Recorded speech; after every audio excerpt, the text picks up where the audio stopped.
سے دوستیاں لگانا. شادی کے بعد جب شادی ہو جاتی ہے نا لڑکی کی, پھر اس کو مردوں میں دلچسپی نہیں ہوتی. پھر اگر وہ مرد میں دلچسپی لے رہی ہے تو یہ بہت ہی بری بات ہے. تو ایسے موقع پہ اگر آپ بیگم کو یہ کہتے ہیں نا مجھے تم پہ شبہ ہے کہ تم کہیں وسیم سے تمہاری دوستی تو نہیں, تو یہ بہت بڑی گالی دے دی آپ نے. سمجھ رہے ہو؟ تو یہ لفظ زبان سے نکالنے سے پہلے 100 دفعہ سوچے کہ یہ چھوٹا مطلب نہیں ہے, یہ چھوٹا لفظ نہیں ہے. آج ایسے کیسز آتے ہیں ہمارے پاس. بھائی جب تک آپ کو یقین نہیں ہے, ٹھوس ثبوت نہیں ہے, خام میں بیوی پہ یہ کہنا کہ مجھے شک ہے تم پر, یہ بہت بڑا, اس سے شریف عورت, خاندانی عورت پہ آپ نے گویا پہاڑ گرا دیا. سمجھ رہے ہو؟ بہت بڑا پہاڑ گرا دیا آپ نے اس کے اوپر. اس سے اس کے بھائی, ماں اور یہ سب لوگ بہت تکلیف میں آتے ہیں. تو اس لیے عورت کے بارے میں یہ الفاظ کہنا, بیوی کو کہنا کہ مجھے تم پہ شک ہے, یہ بہت بڑی گالی ہے.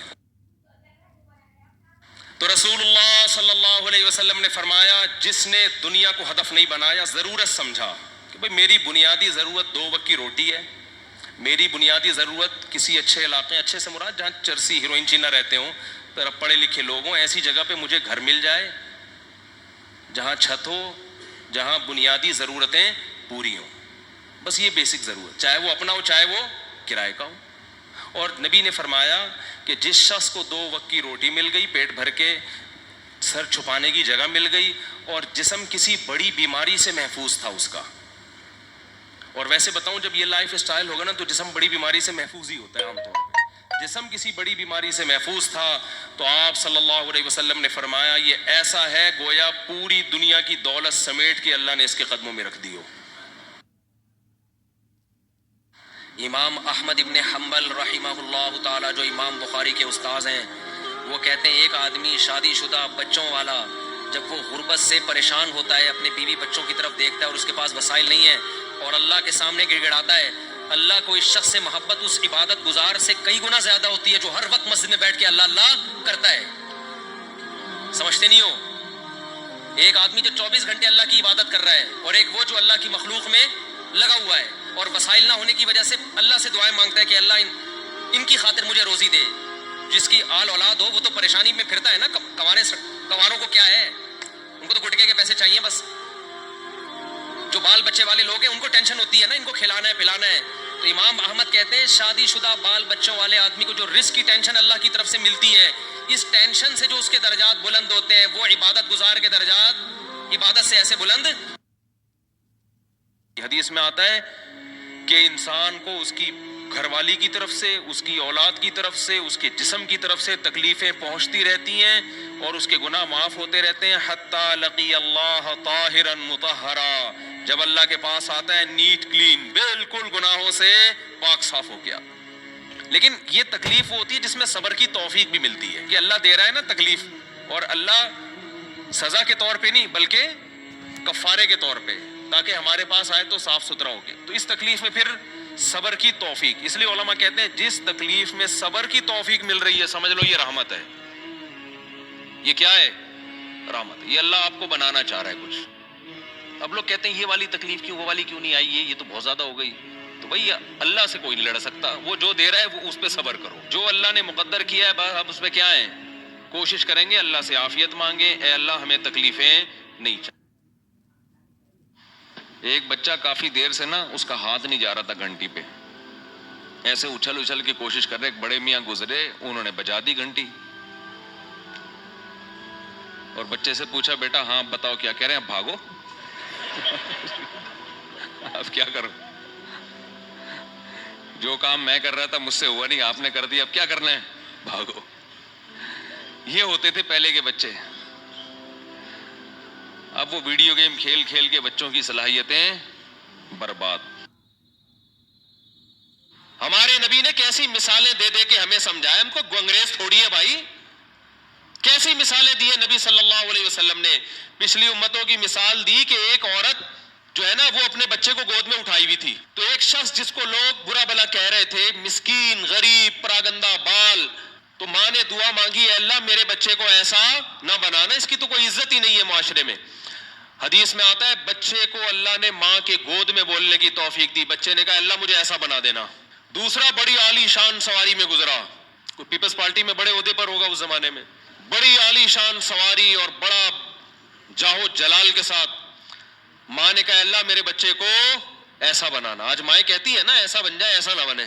بچے نے ماں کی گود میں کہا اللہ مجھے ایسا نہ بنانا, مجھے ایسا نہ بنانا. حدیث میں آتا ہے یہ جو جاہو جلال کے ساتھ گزر رہا تھا خدا کا باغی اور اس کا نافرمان تھا, اور وہ اللہ کا فرما بردار تھا. جو پہلا والا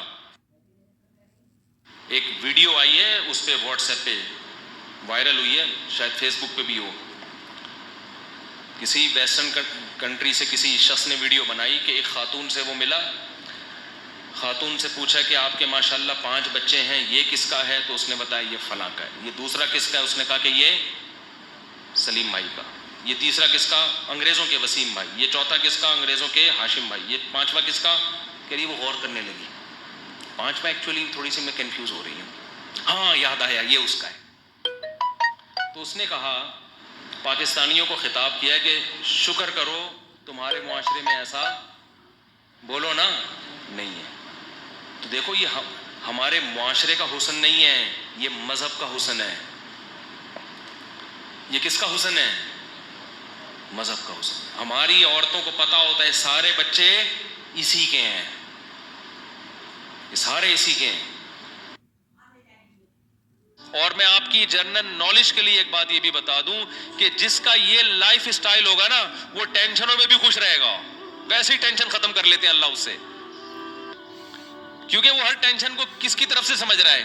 اللہ کی. تو جب اللہ ہمارا ہے اور وہ اپنے بندوں کا اچھا چاہتا ہے تو اس میں ٹینشن دے گی بھی ہماری کیا ہوگی, اس میں خیر ہی ہوگی. اس نے یعقوب علیہ السلام سے جو بیٹا چھینا تو یعقوب علیہ السلام کو نوازنے کے لیے چھینا. یوسف علیہ السلام کو جو بچپن میں باپ سے الگ کر دیا مصر کا بادشاہ بنانے کے لیے کیا اس نے, نہ چھنتے نہ بادشاہ بنتے. تو ہمارا کام ہے ہر برائی اپنے کھاتے میں ڈالیں. سمجھ رہے ہو کہ نہیں سمجھ رہے؟ اور ہر اچھائی کس کی طرف منسوب کریں؟ اللہ کی طرف. اور ایک صاحب تو مجھے میرے پاس آئے سیلفی لینے کے لیے نا بیٹھے. میں نے کہا آپ ابھی تو سیلفی لے کر گئے تھے, آگے الفاظ سنے. کہہ رہے ہیں یہ صرف بیگم کو تپانے کے لیے. واقعی میں نے کہا یہ کون سی قسم ہے سیلفی کی یار؟ اچھا آپ بھی ساتھ تھے؟ کہہ رہے یہ میں صرف اپنی بیگم کو تپانے کے لیے, پھڈا چل رہا ہے تپانے کے لیے. میں نے کہا کیا مطلب؟ کہہ رہے ہیں آپ 4 شادیوں کی بات کرتے ہو نا, تو بیگم کو میں دکھاؤں گا وہ ڈر جائے گی, وہ صحیح وہ تپے گی اور صحیح بن جائے گی کہ بھائی معاملہ یہاں تک. میں نے کہا یار آپ لوگوں نے ہمیں کیا سمجھا ہوا ہے, تپانے کے لیے بھی سیلفیاں لے رہے ہیں. ایک آدمی نے کسی فقیر سے کہا, ایک فقیر کسی آدمی کے پاس آیا کہ اللہ کے نام پہ نا پتہ نہیں کچھ چائے پلا دو یا کچھ کھانا کھلا دو. تو اس نے 100 کا نوٹ نکالا, بولا کہ 50 روپے ہیں. اس نے کہا ہاں. اس نے کہا کہ 50 روپے دے گا واپس لیں گے. اس نے کہا پہلے وہ اس سے پی لو جا کے. یہ بھی لوگوں کو جانچنے کا ایک, بھائی بھکاری سے بولے جی پہلے وہ پیسے تو خرچ کرنا تھے تیرے پاس ہیں. یہ بھی ایک طریقہ, بڑا خاندانی طریقہ ہے یہ, ٹھیک ہے نا. بہاری فیملی ہے یہاں, تو ان کا انتقال ہو گیا, اللہ مغفرت فرمائے. ان کے گھر میں گیا, ان کا میاں بیوی کو جھگڑا چل رہا تھا نا. یہ میں نے کئی دفعہ واقعہ سنا ہے, بات آ گئی ہے اردو کی فضیلت پر تو سنا دیتا ہوں. تو وہ نا لڑنے لگے نا میرے سامنے. تو وہ شوہر, وہ پرانے انڈیا کے ہندوستانی, جو اصل اردو ان کی, بہاری تو ہیں لیکن بہرحال اصل تو وہیں سے اردو بچپن سے ان کے گھر میں بولی جا رہی ہے بہت پہلے سے. تو بیگم کو میرے سامنے کہہ رہے ہیں آپ خاموش ہو جائیے. ڈانٹ, ہم آپ سے کہہ رہے ہیں کہ آپ خاموش ہو جائیے. پھر وہ درمیان میں بول پڑتی, ہم نے کہا نا کہ آپ خاموش ہو جائیے. میں نے کہا یار کیا اسٹائل ہے یار. انگلش میں شٹ اپ, انگلش میں یہ بولے گا نا او یو شٹ اپ, اور پھر 1-2 شٹ مٹ بھی لگا دے گا, اللہ معاف فرمائے. تو میں نے, میرا دل چاہ رہا تھا یہ لڑیں. میں نے کہا ایسے تمیز سے لڑ رہے ہیں یار, مزہ آ رہا ہے. مفتی صاحب یہ دریافت کرنا ہے کہ کسی شخص نے یہ نظر مانی تھی کہ فلاں کام ہو جائے تو 1 سال کا روزہ رکھوں گا, وہ فلاں کام ہو گیا تو کیا 1 سال کے روزے رکھنے پڑیں گے؟ زبان سے اگر یہ الفاظ کہے تھے کہ میرا فلاں کام ہو گیا تو میں 1 سال کے روزے رکھوں گا, اگر صرف نیت نہیں زبان سے, تو 1 سال کے روزے محترم پہ لازم ہو چکے ہیں. سمجھتے ہو؟ تو منت ماننے سے پہلے سوچا کرو کیا مان رہے ہو, کیا بول رہے ہو مجھ سے. رکھ لو 1 سال کے, ناروے چلے جاؤ, 2-2 گھنٹے کے روزے ہوتے ہیں, رکھ لو وہاں جائے. جنید جمشید کے بڑے بھائی ملنے کے لیے آئے مجھ سے, تو وہ بڑے بھائی سے جنید جمشید کو چٹکلا بھی ہو گیا تھا یہاں پہ, وہ آئے ملنے کے لیے, تو میرے بڑے بھائی یہاں مسجد میں بیٹھے ہوئے تھے, تو وہ ہمایوں جمشید نام ہے نا ان کا, وہ کہنے لگے کہ آواز بھی بڑی ان کی جنید جمشید جیسی ہے نا, مردانہ آواز. میرے بڑے بھائی مجھے قصہ سنا رہے ہیں, کہہ رہے ہیں وہ مجھے کہنے لگے مفتی طارق مسعود صاحب سے میرے ملنا ہے. تو میرے بھائی نے کہا اچھا میں ملواتا ہوں آپ کو. اچھا ان کو نہیں پتا تھا کہ میرے بڑے بھائی ہیں. تو جنید جمشید کے بڑے بھائی نے کہا آپ کو پتہ ہے میں کون ہوں؟ میرے بھائی نے کہا نہیں. کہا کہ مجھے مفتی طارق صاحب نے بلایا ملاقات کے لیے اور میں جنید جمشید کا بڑا بھائی ہوں. میرے بھائی نے کہا آپ کو پتہ ہے میں کون ہوں؟ اس نے کہا پتہ نہیں, کہہ رہے میں مفتی طارق مسعود صاحب کا بڑا بھائی ہوں. دونوں فنٹر گیری پہ لگے ہوئے. خیر میں نے بڑے بھائی نے کچھ سنایا, مجھے بہت ہنسی آئی. 1999 میں سوال آیا, ایک آدمی کی 2 بیویاں, اسے نکاح سے پہلے اس کی عادت پڑ گئی. کہہ رہے پھر جب میں نے نکاح کیا ہے نا, ایک شادی کی ہے تو میری یہ عادت نہیں چھوٹی, دوسری 2 بیویاں اس کی, کہہ رہے پھر بھی نہیں چھوٹی. تو کہہ رہے میں اتنا غصے میں آ جاتا تھا کہ یار میری بیویاں بھی ہیں پھر بھی مجھے ان کو تسکین اس میں ہوتی ہے پھر. تو کہہ رہے کہ میں اتنا مجبور ہو گیا کہ ایک دن میں نے قسم اٹھائی کہ آئندہ میں نے اپنے ہاتھ سے اپنے آپ کو فارغ کیا تو میری دونوں بیویوں کو 3 طلاقیں. کہہ رہے میں نے یہ سوچا کہ شاید اس عمل سے میں اپنے آپ کو روک لوں گا, پھر بھی نہیں رکا, اور پھر بھی یہ عمل کیا, اور ہم نے اس کو فتویٰ دیا کہ آپ کی دونوں بیویاں آپ پر ہمیشہ کے لیے حرام ہو گئی ہیں. تو یہ جو حرکت ہے نا ہینڈ پریکٹس, اس سے بھی انسان مینٹلی کیا ہو جاتا ہے, بہت ڈسٹرب ہوتا ہے, جس سے جو نیچرل ایک پروسیس قدرت نے رکھا ہے, خدا نے رکھا ہے, وہ بہت برے طریقے سے متاثر ہوتا ہے اس عمل سے. میں تو کہتا ہوں لڑکا بالغ ہو, ماں باپ کو چاہیے فوراً شادی کر دو اس کی, اس طرف اس کو آنے ہی نہ دو. تو اللہ تعالیٰ سب کی حفاظت فرمائے. ایک آدمی میرے پاس آیا, کہنے لگا مفتی صاحب میری بیوی کی نہ شکل اچھی ہے اور نہ بات کرنے کا انداز اچھا ہے.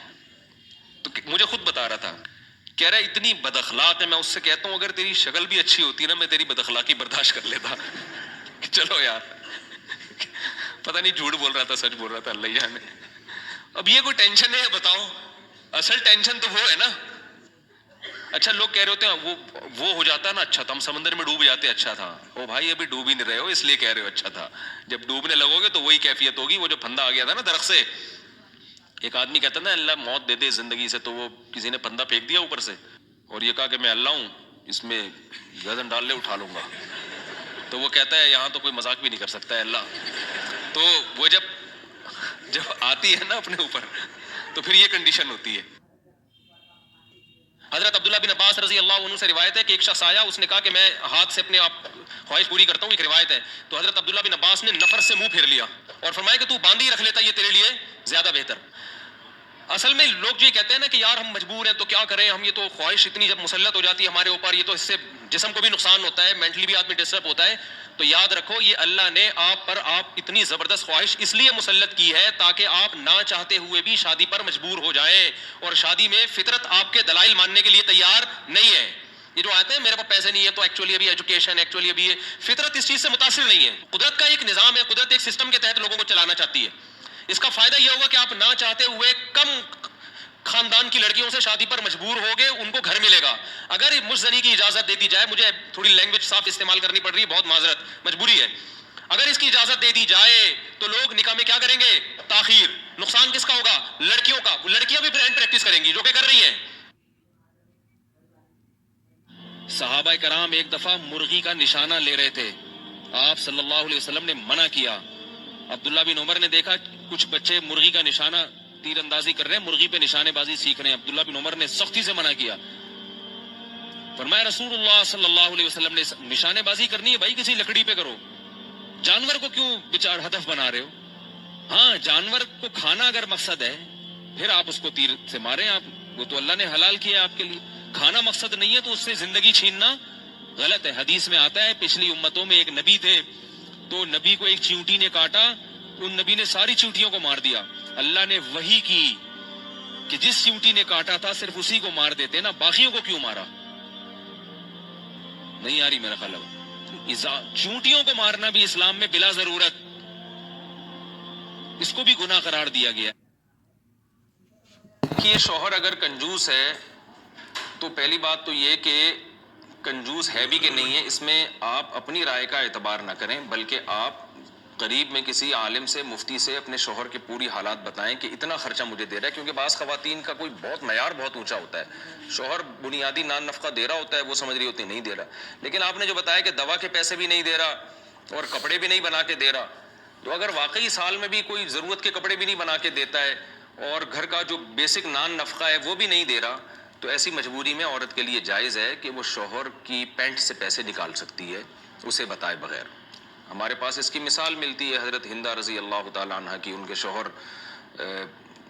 بیسک خرچہ بھی نہیں دے رہے تھے، تو آپ صلی اللہ علیہ وسلم نے فرمایا خذ ما یکفیکی و ولدک، او کما قال صلی اللہ علیہ وسلم، اتنے پیسے لے لیا کرو چپکے سے جو تمہیں اور تمہاری اولاد کا بنیادی خرچہ اس سے.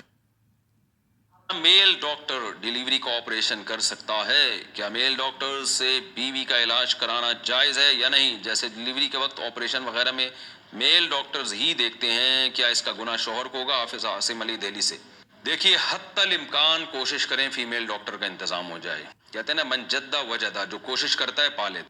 تو ہر دنیا کے ہر کنٹری میں فیمیل ڈاکٹرز ہوتی ہیں، آپ کوشش کریں. اور جب وائف کو پریگننسی ہے اسی وقت سے یہ کوشش شروع کر دینی چاہیے کہ بھئی ہم نے علاج فیمیل ڈاکٹر سے کروانا ہے. وہ تلاش کریں گے، مل جائیں گی. انڈیا میں بہت سی مسلمان ڈاکٹرز ہیں، ایکسپرٹ ہیں، فیمیل ہیں، آپ ان سے رابطہ کریں. اور اگر بالفرض کوئی صورت بنتی نہیں ہے اور آپریشن کی ضرورت پیش آتی ہے تو پھر مجبوری کے حکام اور ہیں، تو اس میں بھی کوشش کریں کہ ہندو ڈاکٹر نہ ہوں، کیونکہ مسلمان عورت کو غیر مسلم عورت کے سامنے بے پردہ ہونے کی اجازت نہیں ہے، تو غیر مسلم مرد کے سامنے بے پردہ ہونا تو اور بڑا گناہ ہے. تو اس میں اگر مرد ہی سے شدید مجبوری میں علاج کرانا پڑے تو پھر مسلم کے لیے حکم یہ ہے کہ وہ مسلم ڈاکٹر ہی تلاش کرے، غیر مسلم ڈاکٹر سے علاج نہیں کرا سکتے. لوگ کیا کہیں گے؟ ملا کہیں گے. ابے یہ تو پورا ملا نکلا. ہمارے محلے میں ایک صاحب کا رشتہ ٹوٹا اسی چکر میں. اچھا بھلا نوجوان، فٹ فاٹ، کھاتا پیتا، خوبصورت آدمی.